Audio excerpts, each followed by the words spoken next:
राहुल की चीख आसमान में गूंज रही थी। उस कौवे की आंखें काली नहीं बल्कि लाल थीं। ऐसा लग रहा था मानो खुद शैतान राहुल की तरफ चला आ रहा था। राहुल ने खुद को बचाते हुए अपने चेहरे को अपने हाथों से ढक लिया था, पर इससे पहले कि वो कौवा राहुल को नुकसान पहुंचा पाता, मास्टर ने उस कौवे को गर्दन से पकड़कर दूर फेंक दिया था और आसमान में उड़ रहे काली शक्तियों से लिप्त वो हजारों कौवे उस गाड़ी की तरफ तेजी से बढ़े। तभी राहुल के दिमाग में ख्याल आया। उसने वज्र यंत्र को अपनी जेब से निकालकर कार पर चढ़ते हुए आसमान की तरफ लहराया। वज्र के अंदर से तेजी से अद्भुत रोशनी बाहर निकली, जिसकी आग ने उन कौवों को भागने पर मजबूर कर दिया था। कौवों के जाते ही राहुल चिल्लाता है, आयशा, आयशा तुम ठीक हो? आयशा हकलाते हुए कहती है, हाँ हाँ हाँ हाँ राहुल, मैं ठीक हूँ। राहुल तुरंत ही पलटी हुई गाड़ी का पिछला दरवाजा खोलता है और आयशा को बाहर निकालता है। अब तक मास्टर भी बाहर आ चुका था। मास्टर ने राहुल की तरफ देखते हुए कहा, अभी तो कौवे आए हैं, अगर हमने देरी की तो न जाने काली शक्तियां किस किस को हमारा शिकार करने भेजेगी। आयशा ने कार की तरफ देखा, जो चलाने की स्थिति में नहीं थी। इतना वक्त भी नहीं था कि वो लोग दूसरी कार के आने का इंतजार कर पाते। राहुल मास्टर के चेहरे पर घबराहट साफ देख सकता था। मास्टर किताब हाथ में लिए तेजी से जंगलों की तरफ चल पड़ा था और उसके पीछे थे राहुल और आयशा। मास्टर ने उन दोनों को समझाया कि उन्हें ऐसी जगह जाना होगा जहां बहुत सारे इंसान मौजूद हो। इंसान के अंदर का चक्र काली शक्तियों से दीवार की तरह काम करेगी। राहुल ने कहा, यहाँ से मुंबई शहर ज्यादा दूर नहीं है। अगर हम जंगलों के रास्ते गए तो जल्दी ही मुंबई पहुंच सकते हैं। मास्टर वो किताब हाथ में लिए दौड़ते हुए उन घने जंगलों की तरफ बढ़ा। राहुल ने पलटकर आयशा का हाथ थामा और मास्टर के पीछे उन घने जंगलों में भागने लगा। नायडू पुलिस जीप में आगे की तरफ देखता हुआ अपनी सोच में गुम था और तभी उसकी नजर रास्ते पर मदद मांग रहे उन लड़कों पर पड़ी, जिनकी गाड़ी छीनकर मास्टर और राहुल वहां से भागे थे। वो लड़के पुलिस जीप को अपनी तरफ आता देख मदद की गुहार करने लगते हैं। नायडू ने ड्राइवर को रुकने के लिए कहा। वो लड़के नायडू की तरफ दौड़ते हुए आए और बताया कि 2 आदमी और एक औरत ने उनकी गाड़ी चुरा ली। ये सुनते ही नायडू को शक हो गया था और जैसे ही उन लड़कों ने राहुल और मास्टर का हुलिया बताया तो नायडू का शक यकीन में बदल गया। नायडू ने पूछा, तुम्हारी कार किस रंग की थी? लड़के ने कहा, सर लग्जरी कार थी, नीले रंग की। नायडू ने तुरंत उन लड़कों को पीछे वाली जीप में बैठने को कहा। कमिश्नर ने भी उन लड़कों की ये बात सुन ली थी। कमिश्नर के चेहरे पर मुस्कान थी। वो जानता था अगर ये तीनों पकड़े गए तो वो नायडू से अपनी रिहाई का समझौता कर सकता है। पुलिस की गाड़ियां तेजी से राहुल और मास्टर की तरफ निकल पड़ी। अपनी ओर बढ़ रहे खतरे से अनजान राहुल जंगलों की झाड़ियों में तेजी से भागते चले जा रहा था और तभी उसने मुड़कर देखा तो आयशा हांफते हुए रुक गई थी। आयशा ने कहा, राहुल मुझसे और नहीं भागा जा रहा। राहुल आयशा के पास आया और उसके हाथों को अपने कंधे पर रखते हुए सहारा देने लगा। मास्टर ने हड़बड़ाते हुए कहा, इस तरह तो हम मुंबई शहर कभी नहीं पहुंच पाएंगे। राहुल ने कहा, आयशा थक चुकी है, हमें थोड़ी देर आराम कर लेना चाहिए। मास्टर जानता था उसके पास वक्त ज्यादा नहीं है, पर वो ये भी जानता था कि राहुल आयशा को किसी भी हाल में छोड़कर आगे नहीं चलेगा।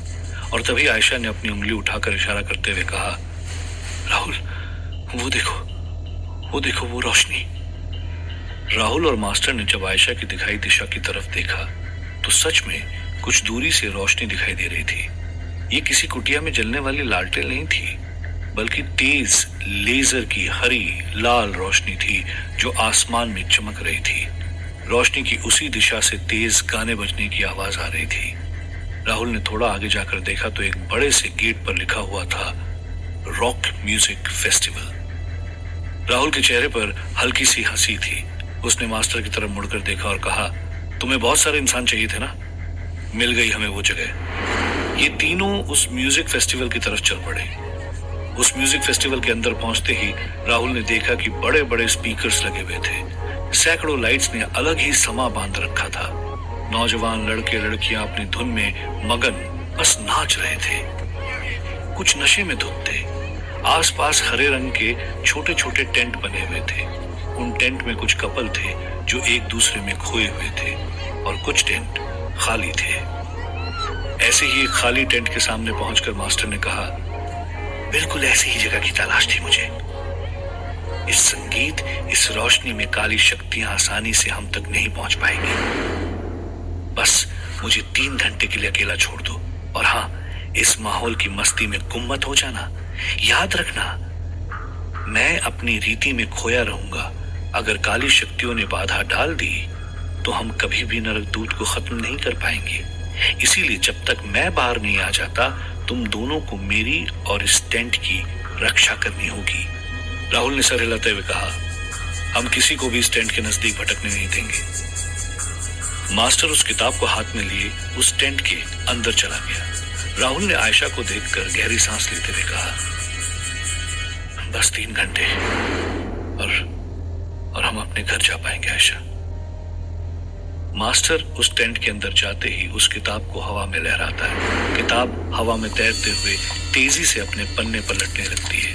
मास्टर हल्की आवाज में कहता है, अगर ये दोनों मजनू और लैला कुछ गड़बड़ ना करें तो नरकदूत आज तेरा अंत होकर रहेगा। मास्टर ने अपनी आंख बंद कर मंत्रों का उच्चारण शुरू कर दिया था। तभी राहुल एक वफादार सिपाही की तरह टेंट के बाहर खड़ा मस्ती में मग्न उस भीड़ को देखने लगा। आयशा ने ताना मारते हुए कहा, तुम ये पहरेदारी के बहाने कहीं उन लड़कियों को तो नहीं देख रहे हो ना? राहुल एक पल के लिए चौंक गया और फिर पूछा, आयशा, सीरियसली? मैंने अपनी जान जोखिम में डालकर तुम्हें बचाया है। आयशा ने मुस्कुराते हुए कहा, ओह हेलो राहुल, मेरी जान बचाई है, इसका मतलब ये नहीं कि लड़कियों को घूरने की परमिशन मिल जाएगी। राहुल अभी हंसने लगा था। उसने हंसते हुए कहा, क्या कहे जा रही हो? और तभी एक लड़का नाचते हुए आयशा से टकरा गया और उसकी पूरी ड्रिंक आयशा के कपड़ों पर फैल गई। आयशा ने गुस्से से चिल्लाया, देखकर नहीं चल सकते हो क्या? पर वो लड़का नशे में इतना धुत था कि उसे कुछ समझ नहीं आ रहा था। राहुल ने टिश्यू देकर आयशा को कपड़े साफ करने के लिए कहा। आयशा ने सर हिलाते हुए कहा, पूरे कपड़े गीले हो गए हैं। यहां बहुत सारी लड़कियां हैं, मैं पूछती हूँ किसी के पास एक्स्ट्रा ड्रेस है तो। राहुल आयशा को एक लड़कियों के ग्रुप की तरफ जाता हुआ देख रहा था। उसकी आंखों में आयशा के लिए प्यार साफ झलक रहा था। राहुल ने सांसें थामते हुए कहा, ओ आयशा, मैं उस पल का इंतजार बेसब्री से कर रहा हूं जब हम दोनों अकेले एक दूसरे की बाहों में होंगे। नायडू उसी लग्जरी नीली गाड़ी के सामने खड़ा था जो सड़क के बीचों बीच पलटी हुई थी। नायडू ने गाड़ी का मुआयना किया पर उसमें कोई भी नहीं था। कमिश्नर भी हाथों में हथकड़ी लगे हुए सड़क पर खड़ा था। तभी कमिश्नर की नजर बाजू में पड़े उस कौए पर पड़ी। कमिश्नर समझ गया था कि राहुल और मास्टर पर नरकदूत की ही काली शक्तियों ने वार किया था। नायडू ने हवलदार की तरफ देखते हुए कहा, लगता नहीं किसी को ज्यादा चोट आई होगी, पर यह गाड़ी अचानक से पलट कैसे गई? राहुल और मास्टर जंगल की तरफ ही भागे होंगे। उसने हड़बड़ाहट में कहा, वो लाश मैंने इन्हीं जंगलों में छुपाई है। नायडू ने हैरानी से पूछा, तुम्हें पक्का याद है? कमिश्नर ने झल्लाते हुए कहा, याद होगा ही ना, मैंने जो उन मुर्दा लाशों को गाड़ा है। नायडू ने सिर हिलाते हुए कहा, ठीक है, यहां गाड़ी तो नहीं जा सकती, पैदल ही चलकर जाना होगा। ये कहते ही नायडू और उसकी टीम कमिश्नर को लेकर जंगल की तरफ बढ़ते हैं, इस बात से अनजान कि कुछ ही दूर पर मास्टर, राहुल और आयशा भी उसी जंगल में हो रहे एक म्यूजिक फेस्टिवल में मौजूद थे। राहुल उस टेंट के सामने से गुजरते हर व्यक्ति पर नजर रखे हुए था। तभी उसकी नजर सामने से आ रही आयशा पर पड़ी। आयशा ने कपड़े बदल लिए थे। छोटे टॉप और बहुत ही छोटी सी स्कर्ट में आयशा बला के खूबसूरत लग रही थी। आयशा को देखकर राहुल बस उसे घूरता ही रह गया। आयशा ने पास आकर कहा, राहुल, इस तरह मुंह फाड़ना बंद करो, लोग देख रहे हैं। राहुल अपनी सफाई में कुछ कह पाता उससे पहले ही आयशा ने चौंकते हुए कहा, राहुल, वो देखो। राहुल ने पलट कर देखा तो एक काले जैकेट में मचलता हुआ शख्स उनकी तरफ चलता हुआ आ रहा था। उसका चेहरा साफ दिखाई नहीं दे रहा था। राहुल और आयशा भी चुपचाप उसकी तरफ बढ़ रहे थे और तभी अचानक उस शख्स ने राहुल पर हमला कर राहुल को जमीन पर गिरा दिया। आयशा ने बहादुरी दिखाते हुए उसका गला पकड़ा और फिर अचानक से वो शख्स भी जमीन पर गिर पड़ा।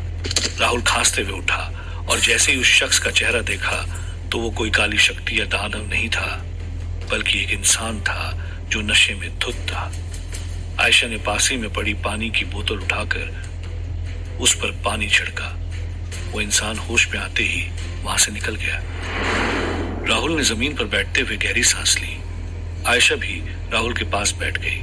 राहुल ने पलटकर आयशा की तरफ देखा। दोनों की नजरें मिली।